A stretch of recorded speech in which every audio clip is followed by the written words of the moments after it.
ನಮಸ್ತೆ, ನನ್ನ ಹೆಸರು ಲಾವಣ್ಯ ಶ್ರೀನಿವಾಸ್ ಅಂತ. ನಾನು ದಾವಣಗೆರೆ ಅಥರ್ವ ಆಯುರ್ವೇದ ಡಾಕ್ಟರ್ ವಿನಯ್ ಅವರ ಗೈಡೆನ್ಸಲ್ಲಿ ಶರದ್ ವಿರೇಚನ ಚಿಕಿತ್ಸೆನ ಕಂಪ್ಲೀಟ್ ಮಾಡಿದ್ದೀನಿ. ಇದರಿಂದ ಆಗಿರೋ ಮೇನ್ ಬೆನಿಫಿಟ್ಸ್ ನನಗೆ ಏನು ಅಂತ ಹೇಳಬೇಕು ಅಂತ ಇಷ್ಟಪಡ್ತಾ ಇದ್ದೀನಿ. ಅದರಲ್ಲಿ ಫಸ್ಟ್ ಬೆನಿಫಿಟ್ ನನಗೆ ಆಗಿರೋದು 5 kg ವೆಯ್ಟ್ ಲಾಸ್ ಆಗಿದೆ ನನಗೆ 12 ಡೇಸಿಂದ ಚಿಕಿತ್ಸೆಯಲ್ಲಿ. ಸೆಕೆಂಡ್ ಬೆನಿಫಿಟ್ ನನಗೆ ಮೇಯ್ನ್ ಆಗಿರೋದು, ನನಗೆ ತುಂಬ ನಿದ್ದೆ ಪ್ರಾಬ್ಲಮ್ ಇತ್ತು. ನನಗೆ ನಿದ್ದೆ ಚೆನ್ನಾಗಿ ಆಗ್ತಾ ಇರಲಿಲ್ಲ.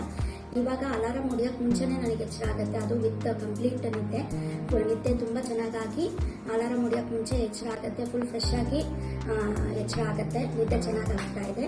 ಮತ್ತು ಥರ್ಡ್ ಬೆನಿಫಿಟ್ ಅಂತ ಅಂದರೆ ನನಗೆ ತುಂಬ ಮೈ ಹಗುರ ಅನಿಸ್ತಾ ಇದೆ ಮತ್ತು ಉತ್ಸಾಹ, ತುಂಬ ಏನು ಕೆಲಸ ಮಾಡಿದ್ರು ಆಯಾಸ ಅನಿಸ್ತಾ ಇಲ್ಲ. ಆ ಚಿಕಿತ್ಸೆ ತೊಗೊತಿದ್ದಾಗ್ಲೂ ನನಗೆ ಆಯಾಸ ಅಂತ ಅನಿಸ್ತಾ ಇರಲಿಲ್ಲ. ಅವ್ರದ್ದು ಡಯಟ್ ಫಾಲೋ ಮಾಡಿದ್ರು ನನಗೆ ಆಯಾಸ ಅನಿಸ್ತಾರೆ. ಮನೆ ಕೆಲಸ ಎಲ್ಲ ಮಾಡಿಕೊಂಡು ನನಗೆ ಏನೂ ಪ್ರಾಬ್ಲಮ್ ಆಗಲಿಲ್ಲ. ಮತ್ತು ಅವ್ರ ಗೈಡೆನ್ಸಲ್ಲಿ ಈಸಿಯಾಗಿ ಮನೇಲಿ ಫಾಲೋ ಮಾಡ್ಬೋದು. PDF ಅಲ್ಲಿ ಎಲ್ಲ ಡೀಟೇಲಾಗಿ ಕೊಟ್ಟಿದ್ದಾರೆ. ಮತ್ತು ಡಾಕ್ಟರ್ ಹತ್ರ ಕಾಲ್ ಮಾಡಿ ನಾವು ಡೌಟ್ಸ್ ಇದ್ದರೆ ಕ್ಲಿಯರ್ ಮಾಡ್ಕೋಬೋದು. ಈಸಿಯಾಗಿ ಫಾಲೋ ಮಾಡ್ಬೋದು ಸ್ಟೆಪ್ಸ್ನ. ಆರಾಮಾಗಿ ಮನೇಲೇ ಚಿಕಿತ್ಸೆ ತೊಗೋಬೋದು, ಆರಾಮಾಗಿ ಕಂಪ್ಲೀಟ್ ಮಾಡ್ಬೋದು ಕೋರ್ಸ್ನ. ಏನೂ ಪ್ರಾಬ್ಲಮ್ ಇಲ್ದಂಗೆ ಫಿನಿಶ್ ಮಾಡಿ ಇಷ್ಟು ಬೆನಿಫಿಟ್ಸ್ ನಾನು ತೊಗೊಂಡಿದ್ದೀನಿ. ಧನ್ಯವಾದಗಳು.